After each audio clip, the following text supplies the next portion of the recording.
Vivir una vida nueva. Romper con el pecado. Parte 2.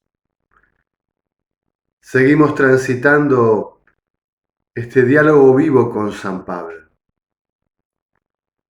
En Romanos capítulo 6, versículos del 7 al 11, nos escribe el apóstol. Pues el que está muerto queda librado del pecado. Y si hemos muerto con Cristo, creemos que también viviremos con Él, sabiendo que Cristo, una vez resucitado de entre los muertos, ya no muere más, y que la muerte no tiene ya señoría sobre Él. Su muerte fue un morir al pecado de una vez para siempre, mas su vida es un vivir para Dios. Así también ustedes considérense como muertos al pecado y vivos para Dios en Cristo Jesús. Romanos capítulo 6, versículos 7 al 11. Como siempre, te recomiendo que mientras escuchás o ves este video, tengas a mano la palabra de Dios y que la releas, la medites, la contemples. Inclusive debes quizás interrumpir el video para masticar, digerir alguna expresión.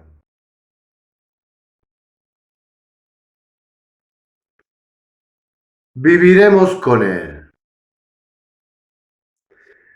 Santo Apóstol de Jesucristo, con cuánta sencillez nos expones el fundamento de nuestro discipulado. Nos sigues recordando que estamos muertos al pecado, liberados de sus cadenas. ¿Hemos sido nosotros quienes lo hemos hecho? Pues claro que no. Es obra del Señor Jesús. Pero ya nos has anunciado que por el bautismo hemos sido sumergidos y unidos a su Pascua. Por tanto, con Él morimos y con Él vivimos.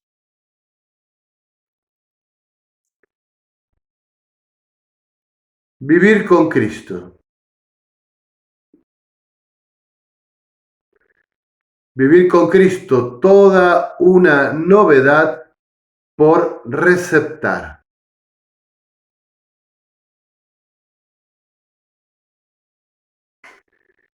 Veo tantísimos cristianos que viven solos, por cuenta propia,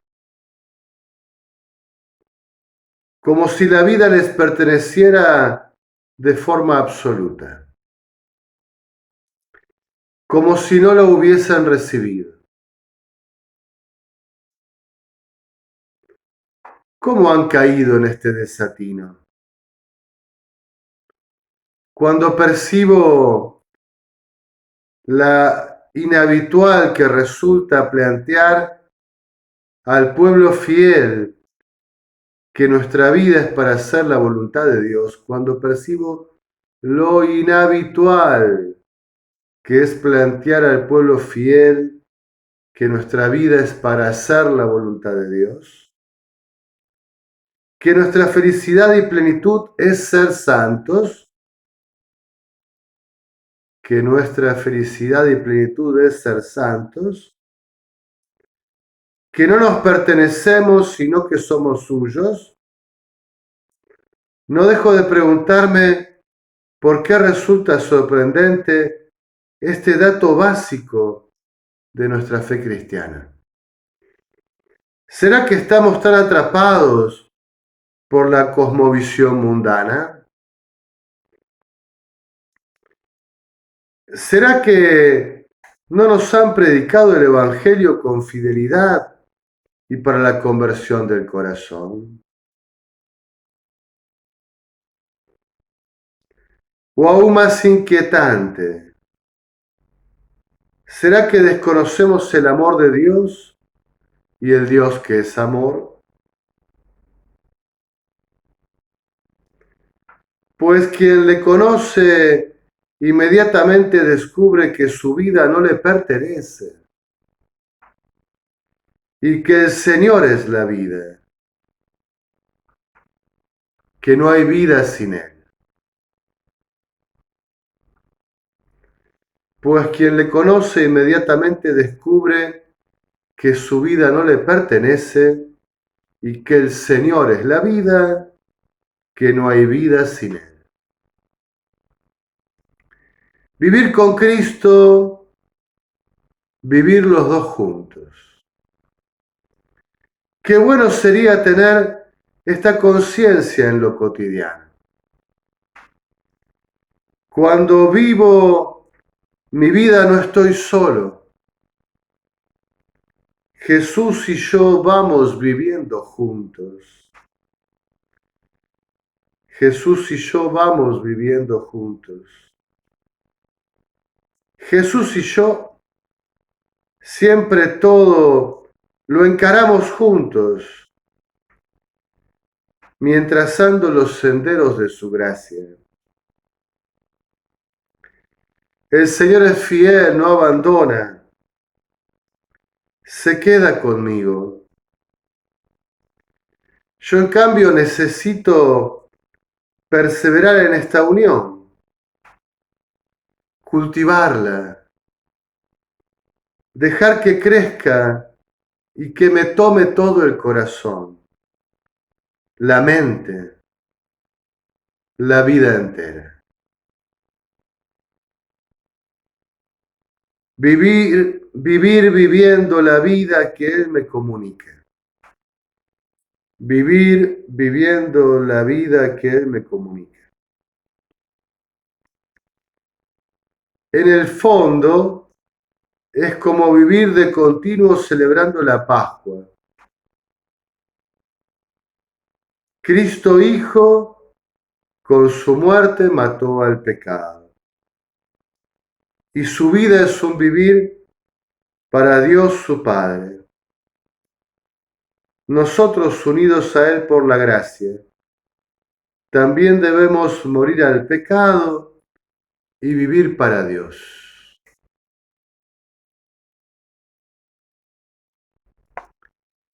Jesús y yo vivimos juntos, suelo decir, o es el intento firme, fidelidad de su parte, conversión permanente de la mía. Pero este vivir junto con el Señor, vivir al unísono, vivir en comunión, como pastor, como cristiano, les digo que en la vida de la iglesia no es tan habitual ni predicarlo ni escuchar este testimonio, esta claridad de conciencia. De hecho, a veces me parece que algunos piensan que en la iglesia este vivir junto con Jesús debe ser solo de los consagrados, por ejemplo, de los ministros ordenados, de los presbíteros, de los obispos. Del diaconado permanente no está para nada claro, porque parece que tuvieran dos vidas, ¿no? Distintas, la vida como diácono y la vida como esposo, como padre, como trabajador, la vida civil. No hay todavía en el diaconado permanente un trabajo fino y es muy difícil para hacer una síntesis, ¿no? De esa realidad tan compleja. Sobre todo cuando el ministro ordenado que es diácono es casado.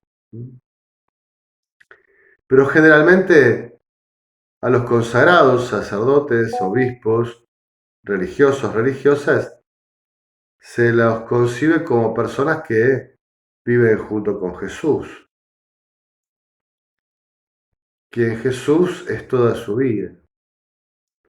Y el resto de la iglesia, el resto de los bautizados, a veces tengo la impresión de que se piensa, por ejemplo, que los laicos pueden llevar dos vidas, ¿no?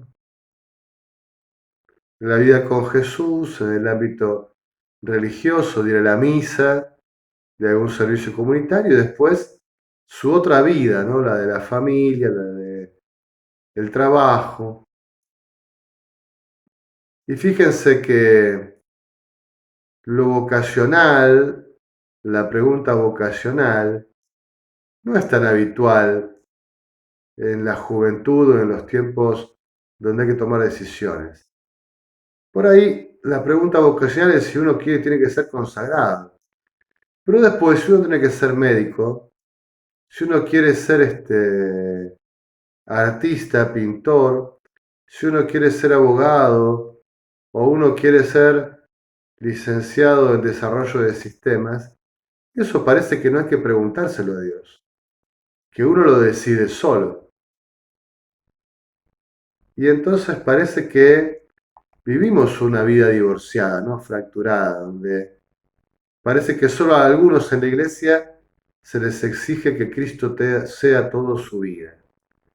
Y que otros, la gran mayoría, aunque sean bautizados, pueden tener una vida propia y en esa vida propia dedicarle un tiempo a Dios, un servicio, un espacio. Claro, con semejante error de partida, con semejante inmadurez espiritual, con tanta falta de claridad en la conciencia teologal, ¿qué podemos esperar de un proyecto de santidad de la Iglesia? Cuando todos los cristianos, en todos los estados y en todas las vocaciones, descubramos que Cristo es nuestra vida, que Él es toda nuestra vida y que debemos vivir juntos, entonces la Iglesia realmente será potente y fecunda en medio de la historia de los hombres. Bueno, perdonando este excursus, continúo. Romanos 6 del 12 al 14. No reine pues el pecado en su cuerpo mortal, de modo que obedezcan a sus apetencias, ni hagan ya de sus miembros armas de injusticia al servicio del pecado, sino más bien ofrézcanse ustedes mismos a Dios como muertos retornados a la vida, y sus miembros como armas de justicia al servicio de Dios. Pues el pecado no dominará ya sobre ustedes, ya que no están bajo la ley, sino bajo la gracia. Romanos 6, del 12 al 14. Poco que agregar. Vivamos una vida nueva. Crucifiquemos las apetencias y las pasiones desordenadas. El camino del discipulado es camino de purgación. De purgación. Dejar definitivamente atrás la ley de muerte que es el pecado. Vida penitencial es la vida cristiana aquí en la historia. Un continuo anhelo de conversión aspirando a la santidad. Un quedarnos fielmente bajo la gracia y establecernos firmemente en ella. Es nuestra vocación de discípulos.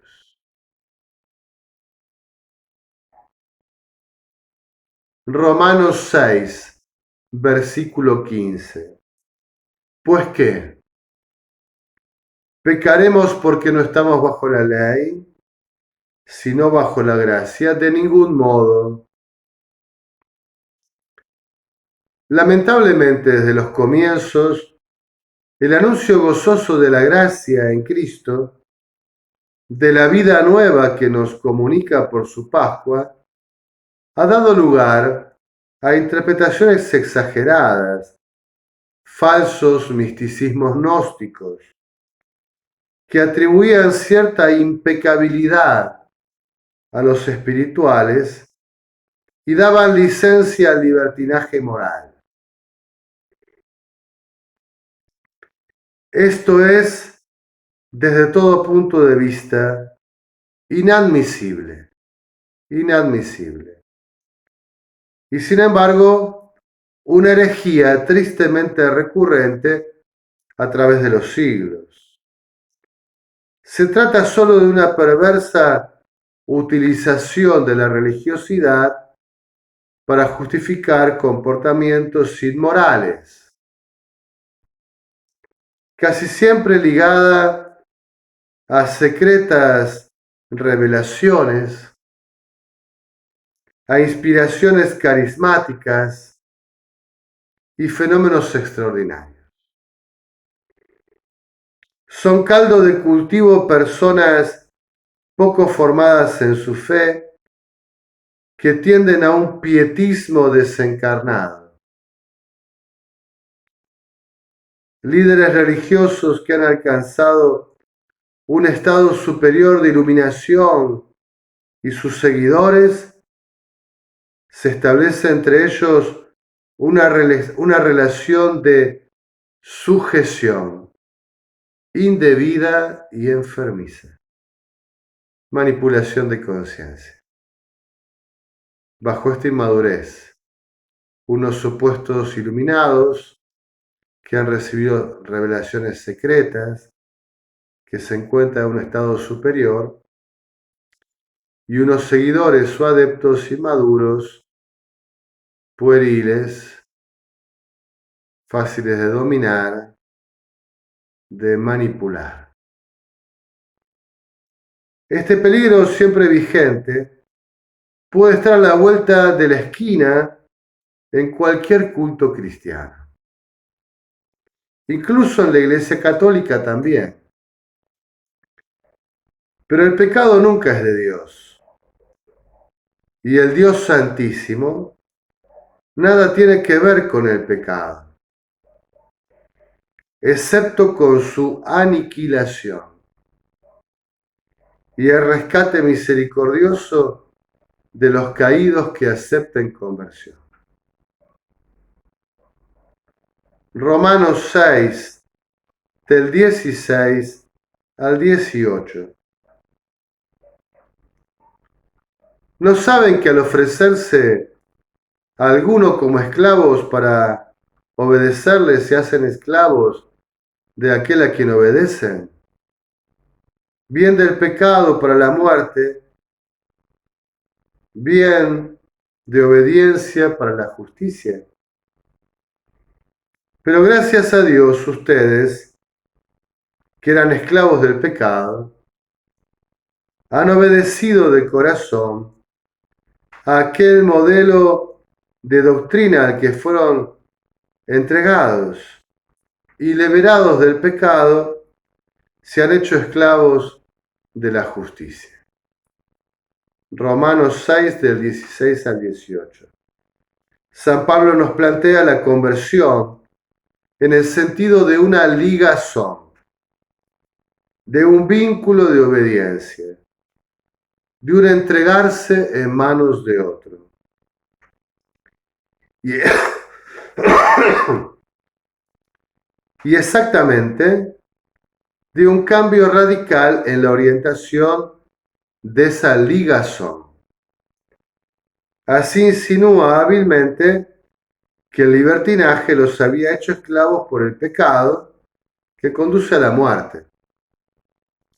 Pero ahora la obediencia al Evangelio les ha traído a una nueva realidad.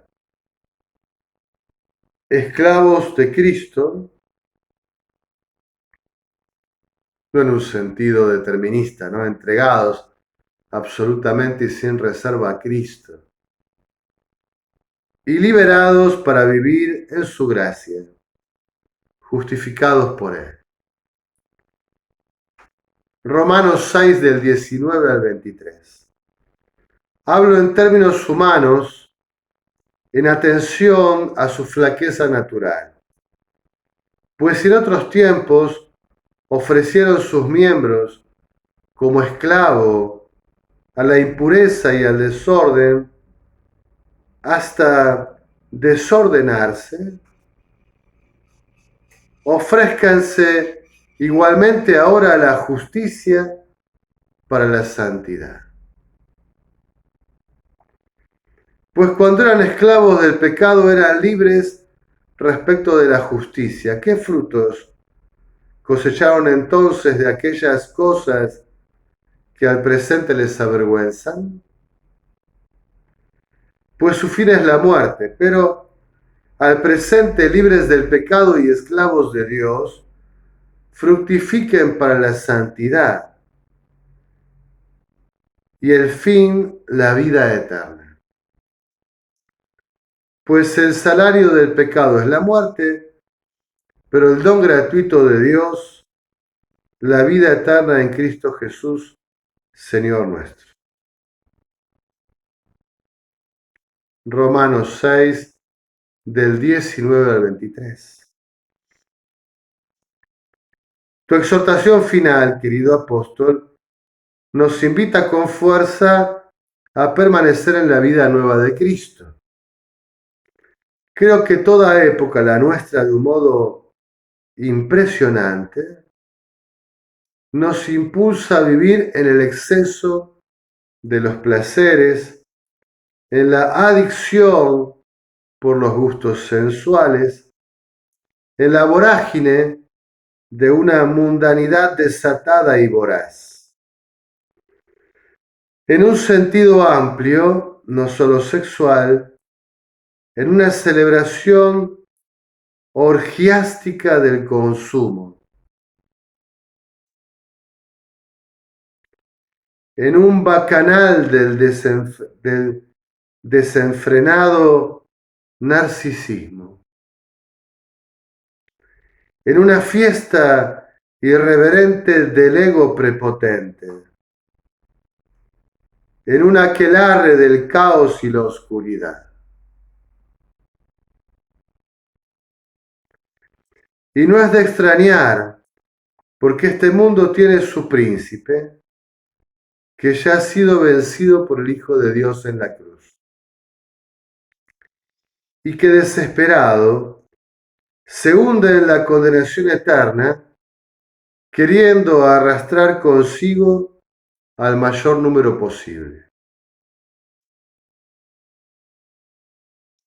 En cambio nosotros, mis queridos hermanos, ya rescatados en gracia, quizás avergonzados de nuestra vida pasada, discípulos esforzados y humildes penitentes, herederos de la salvación eterna, perseveremos en Cristo, dando frutos de santidad. La consigna es simple y clara: romper con el pecado y vivir una vida nueva. En alabanza y gloria de la Santísima Trinidad.